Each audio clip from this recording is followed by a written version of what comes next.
means I can synchronize both pictures and sound and just see what happens. And are you happy to have the earplug in there? What's that for? That's so I can hear you. Otherwise we get sound. You have a sound off. All right. Yeah, because what happens is that if I don't have the earplug in, we'll get a loop going round, and you'll hear echo. Whereas at the moment you shouldn't. That's feeding. This microphone here is feeding you my conversation, and I've got a microphone on here, which is picking me up just there. Hopefully, make sure it doesn't get too entangled. It is a bit kind of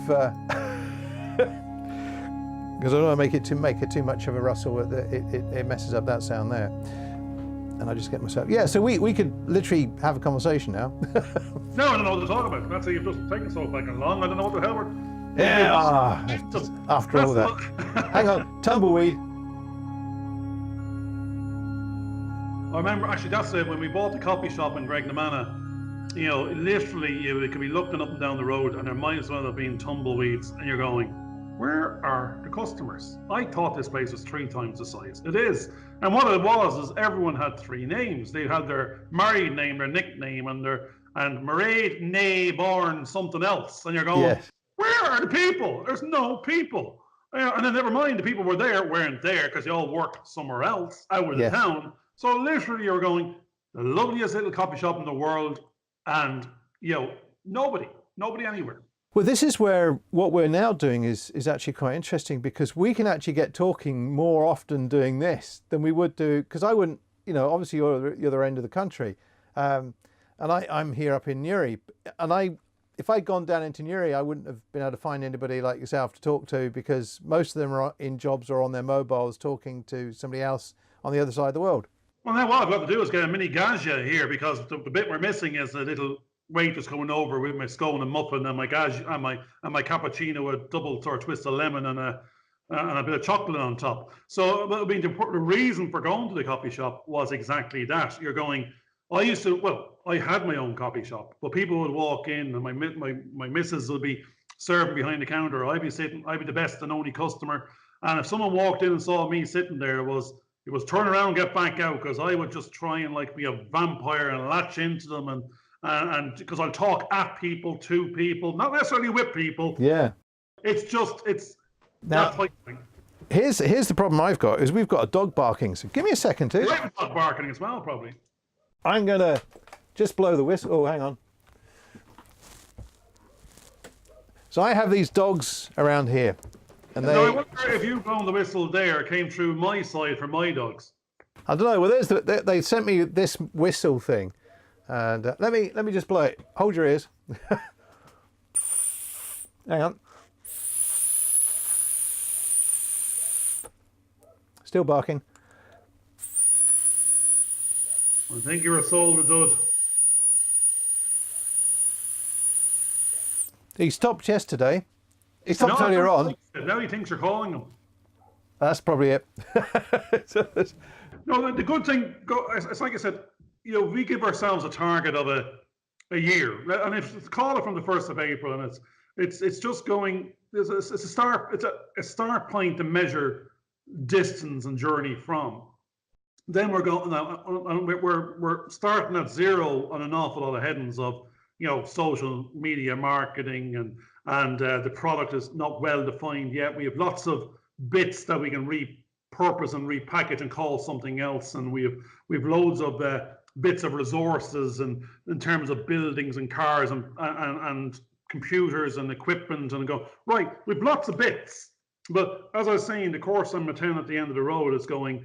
Yeah, they're products, but the product in the absence of the customer is nearly irrelevant. It's who's your customer, there's lots of customers out there. What are we trying to do? What are we trying? We can sell them lots of things, but we're not trying to sell them everything and anything. We're trying to sell them the things that will resonate. Actually, we're nearly the first customer going, this is what I'd like to be working at.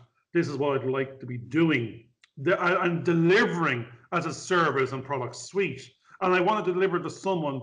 I don't know who they are yet, and that someone is going to want to be there, wants to pay us the money, and what they get out of it is they're very happy with what they got.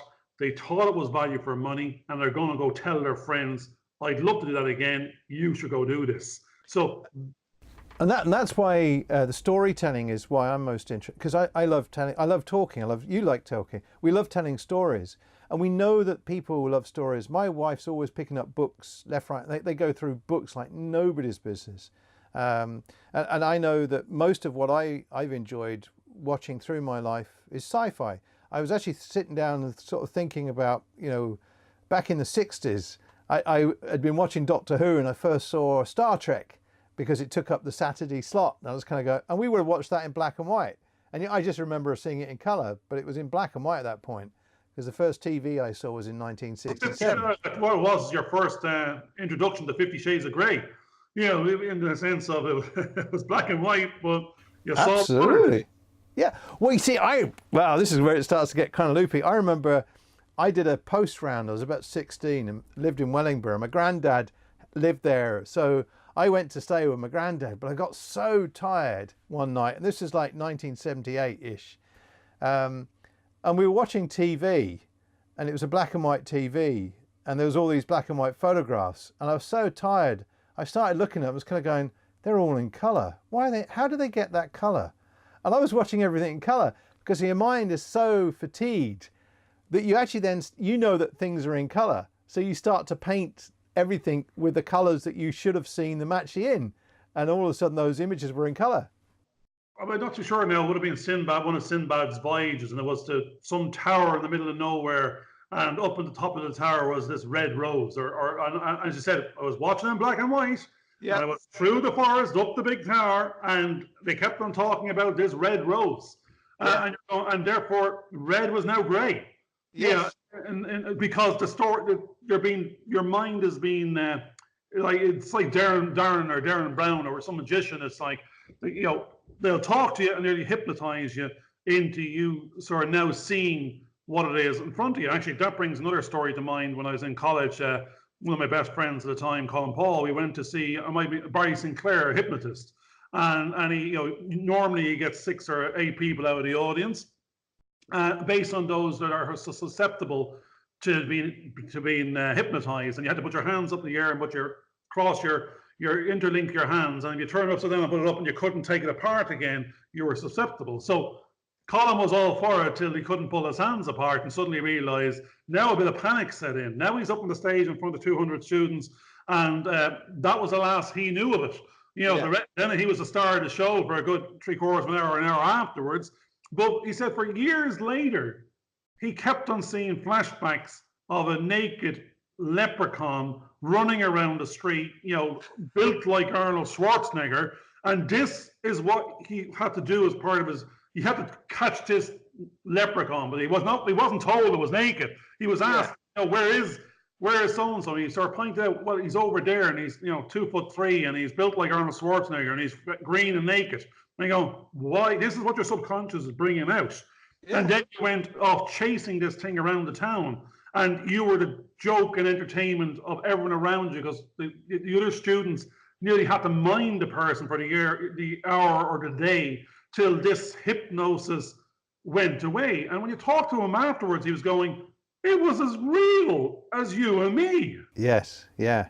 Well, they had that problem in Belfast where somebody was told to do something and they actually jumped out of a car, and they had to stop doing the hypnosis because people thought they were in this event or something. Yeah, and they jumped out of cars and things like that.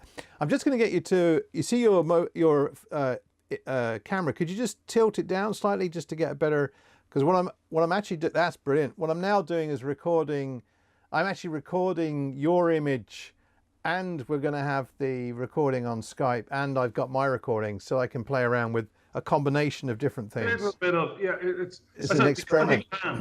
Yeah. This is the journey of, we don't know what our skill sets, well, we have lots of skills, but we haven't been using them for so long for a purposed product, because someone never, it's like, I remember going to college and you're going, actually, I can't name the subjects I did for my Leaving Cert.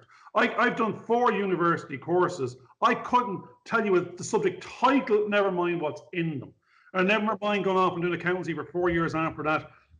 I can't remember the most basic, because 99.99% of it you never got to use, no one ever asked for. It was never applicable in real world. It was making uppy. So therefore, it comes back to the brain. You're going, the journey in your brain is we only use a fraction of a percent. And actually, there's a great film out there now on Netflix. And I'm not too sure, it might be a girl's name. It'll come to me in a minute. But it's about, she took a drug by accident, and Yes. all of a sudden, all the other parts of her brain start to open up, and then she literally could then manipulate matter around her and to access 100% of your brain. So we're probably on the 1%. If we got to go to 2, we've just doubled up. And actually, that's what I think this journey is about as well. Have we got a book in us? Everybody has a story in them, but we haven't verbalized. And even if you verbalize it, it's like all these old wives' tales that went back generations, like the Aborigines might have went off and passed from generation to generation. But if we didn't, then it was gone on the night in question in the pub and lost. Well, see, that was one of the reasons why, and we might as well plug it, I put Hidden. And then I have a book called The Fall, which I can't find at the moment. But those two stories, I just sat down and said, right, I'm going to knock out a book. And my strategy was, it was quite simple. Every weekend I can write 1,000 words to 2,000 words. 2,000 words is a chapter. And after so many weekends, I had a book. I literally walked down the hall here after you said go off and have a coffee and literally started thinking exactly along those lines. This 365 days, if we said all we want to do is talk for an hour a week for 52 weeks. Yeah. And if all we did was for 5 minutes of that hour, actually come up with something, character driven or event or activity that could happen in this town, anywhere town, Yes. any character, sort of journey we're going, and you just captured it. You don't have to start off with this, I'm not going to be a bestseller, therefore don't start. Because it's not going to be the start, that's the beginning of the journey, but where you end up is not necessarily dictated by the start. And most problems that writers have is they kind of go, oh, that book is like 60,000 words. I'll never be able to write 60,000 words. And you kind of go, yeah, but you could write 1,000 words.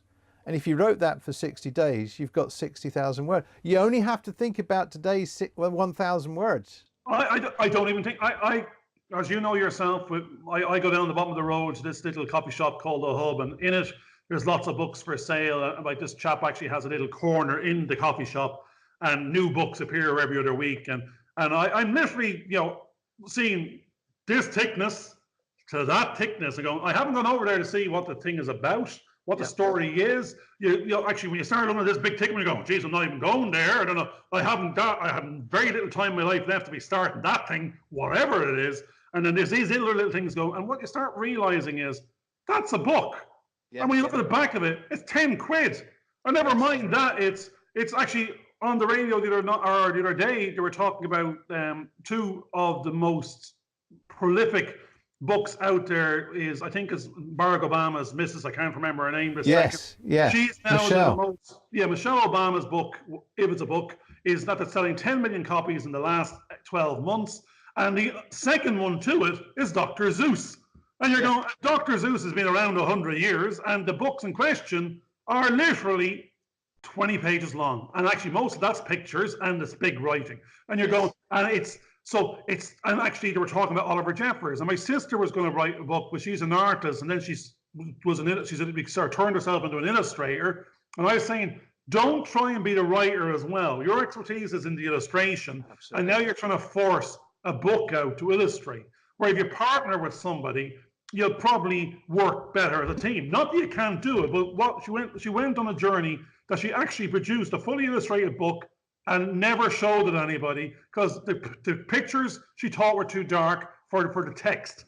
It was out of sync. So therefore, and that's one of the problems is that what happens is that you spend so much time working on a project, and if you're doing it on your own, you end up with, you criticize it so much that it never goes anywhere. Whereas if you worked in partnership with somebody else, the job of the other person is to say, actually, it's good, get it out there. I think I told you, like many a year ago, I used to get a present. Actually, you can see some paintings behind me here. I used to get a present off my sister for my birthday or Christmas, and I maybe, because I was working a little bit older at the time, I might give her a couple of quid or whatever. And in the earlier years when she was in college, like she'd done some great work in her formative years. But one day I came home and all my presents had disappeared from numbers a year. And she'd go, that's not me anymore. I burnt them. I go, sorry, they were mine.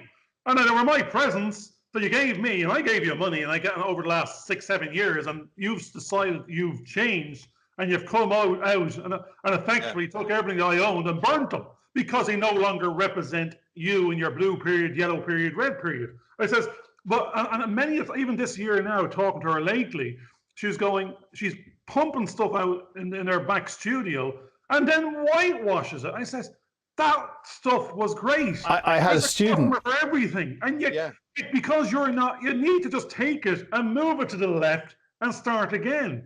And that's evidence of the journey that you've gone on, and that becomes important, because that becomes stories come out of that of, well, you were in this period here and now you're going into another period, and that's the track record. But if you delete that, because I had that with a student, I would go in every morning and they'd produce distinction quality work every day, and I say, great, I've got some, I know I'm gonna have the evidence, and I know I'll be able to give you a distinction. At the end of the day, they delete it. And I went, why? Oh, because I didn't like it. I said, but now I don't have any evidence. I can't give you. Using that word there now. I was just going to say it before you said it yourself. Evidence.